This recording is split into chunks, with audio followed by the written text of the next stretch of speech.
கூட்டணியில் பங்கு அப்படின்றது பல வருடங்களாக கேட்டிருக்காங்க. கொடுக்காத ஒரு சூழ்நிலை தான் இருக்குது. தாவேக்கான்ற ஒரு புதிய கட்சி வந்ததுனால எல்லாருமே தேர்தல் நேரத்தில் அந்த கூட்டணி வேற ஒரு எக்ஸ்ட்ராவாக ஒரு எனர்ஜி காட்டுறாங்க. காங்கிரஸ் கட்சி கூட்டணியை விட்டு போகக்கூடிய சாத்தியக்கூறுகள் இருக்கிற மாதிரி தெரியும். டைரெக்டாகவே ஸ்டாலின் சொல்லிட்டாரு, இதெல்லாம் தமிழ்நாட்டுக்கு செட் ஆகாது.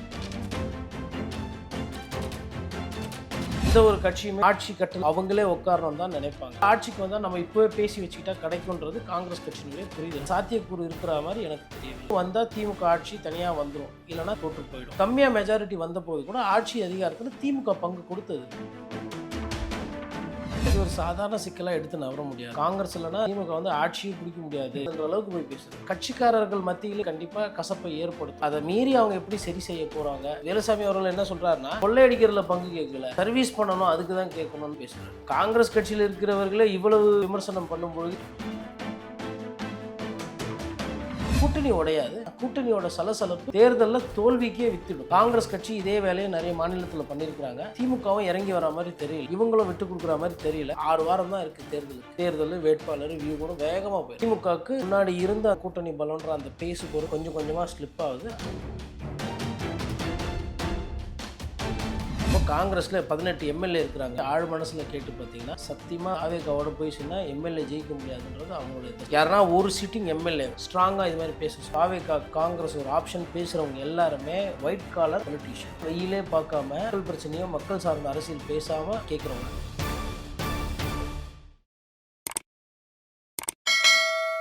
வணக்கம் நேயர்களுக்கு அன்பு வணக்கம்.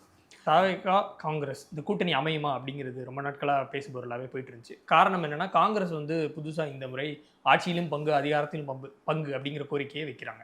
இப்போ முதலமைச்சர் மு க ஸ்டாலின் அவர்களே இன்டெரக்டாக அதெல்லாம் இப்படி கேட்டுட்டு தான் இருப்பாங்க, அதெல்லாம் கொடுக்க முடியாதுங்கிற மாதிரி ஒரு பேச்சு இப்போ சமீபத்தில் பேசியிருக்கிறாரு. இது என்ன தான் நடக்கும் இதில் அப்டேட்டா? இல்லை தாவேகாவை வச்சு ஒரு பூச்சாண்டி காட்டுற வேலையை தான் காங்கிரஸ் பண்ணுறாங்களா, இல்லை உண்மையிலே அவங்களுக்கு திமுக கூட்டணி விட்டு போயிடலாங்கிற எண்ணம் வருதா? தாவேக்கன்ற ஒரு புதிய கட்சி வந்ததுனால இது ஒரு பேசு பொருளாக, இது ரொம்ப நாளாக இந்த கூட்டணியில் பங்கு அப்படின்றது பல வருடங்களாக கேட்டிருக்காங்க. அது கேட்டு அது கொடுக்காத ஒரு சூழ்நிலை தான் இருக்குது.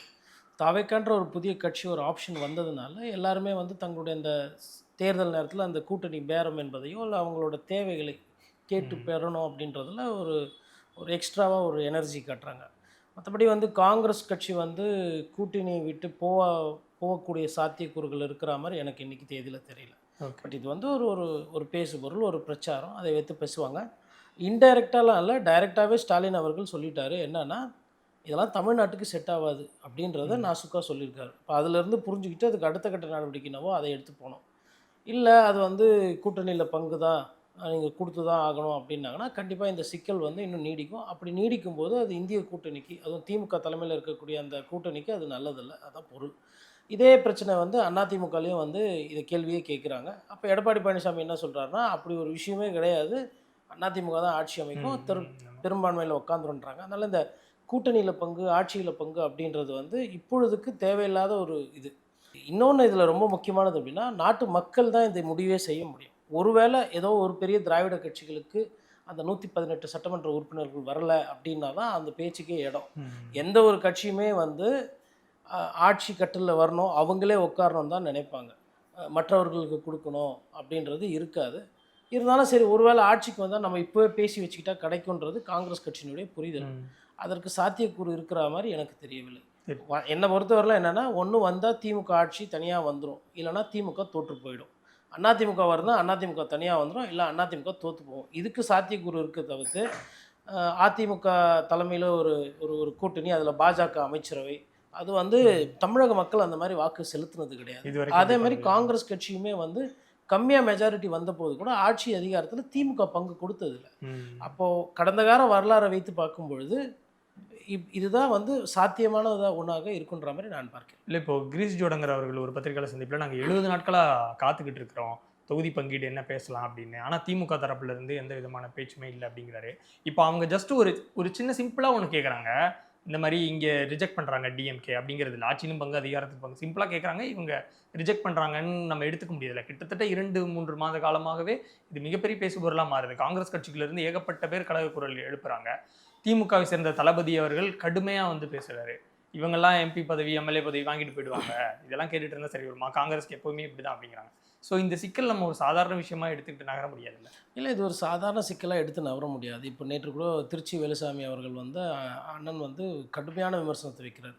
காங்கிரஸ் இல்லைன்னா திமுக வந்து ஆட்சியும் பிடிக்க முடியாது. எங்களுக்கு வந்து 18 எம்எல்ஏ இருந்தாலும் நாங்கள் ஒன்று தான், இல்லைனாலும் ஒன்று தான், நாங்கள் அப்படியே இருந்துட்டு போகிறோம்.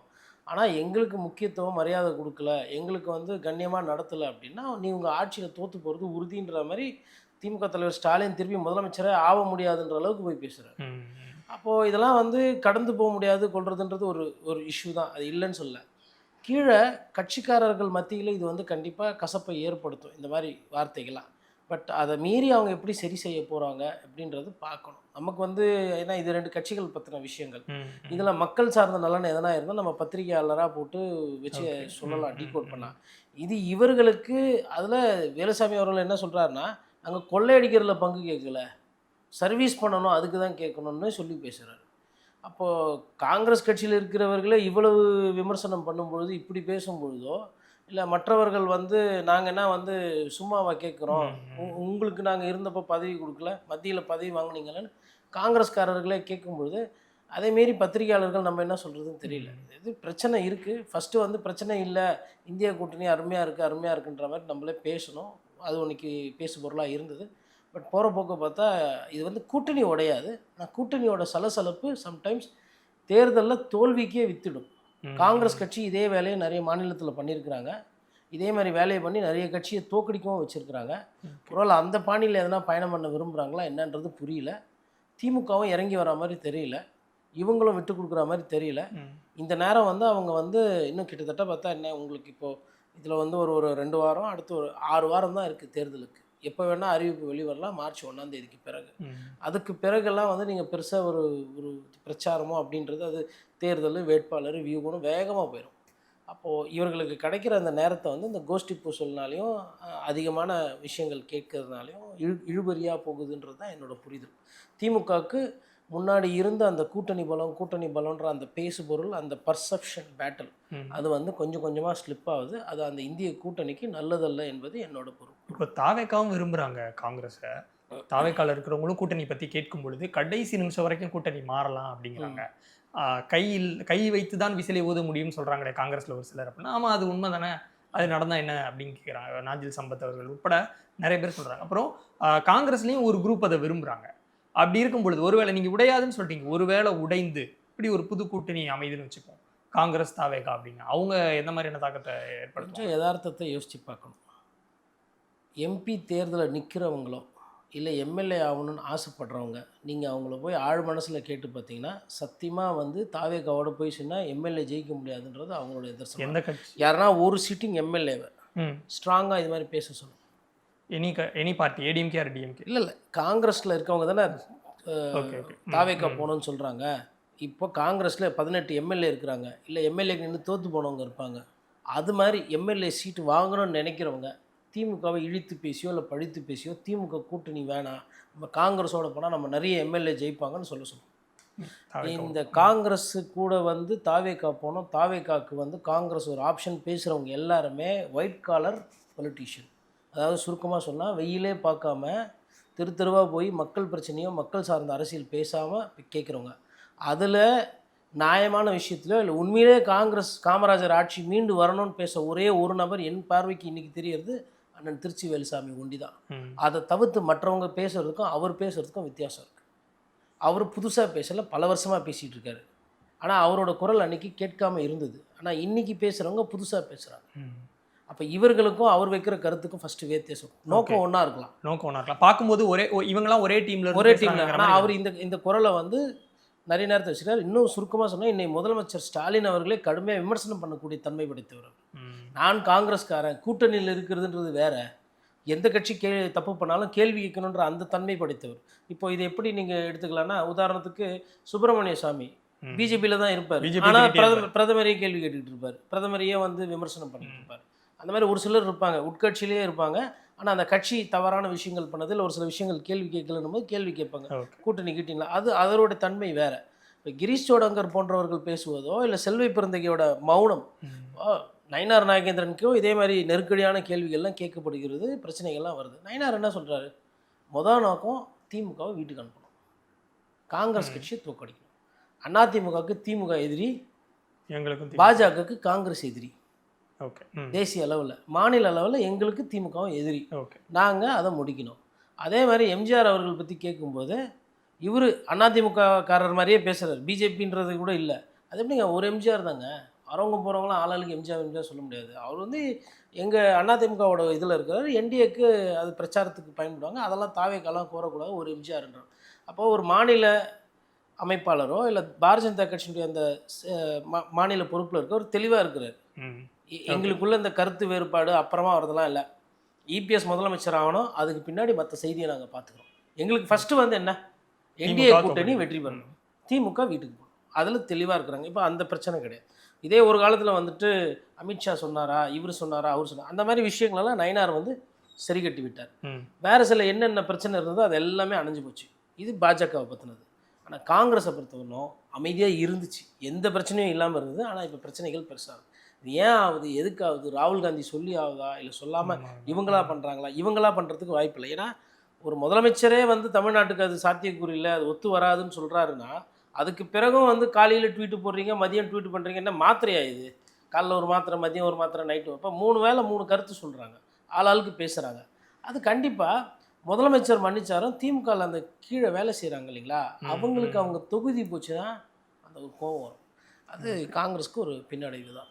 ஓகே. அப்போ இப்போ எம்எல்ஏவா இருக்கிறவங்க மறுபடியும் எம்எல்ஏ ஆகணும்னு நினைக்கிறவங்களுக்கு திமுக தான் சேஃபான இடம், தாவேக்காவை அவங்க விரும்ப மாட்டாங்க, கன்சிடர் பண்ண மாட்டாங்க. வெளியில இருந்து பேசுகிறவங்க வளர்ச்சி, கிரீஷ் சோடங்கரை வந்து இங்கே நிற்க சொல்லுங்கள், பிரவீன் சக்கரவர்த்தி இங்கே நிற்க சொல்லுங்கள், இல்லை அடுத்த வாட்டி மாணிக்கம் தாக்கூருக்கு சீட்டு அப்படின்னு கேட்டிங்கன்னா அந்த அவர் எந்த விருதுநகர் திமுக கொடுக்க மாட்டாங்க கூட்டணியில். இப்போயும் எழுதி வச்சுக்கோ.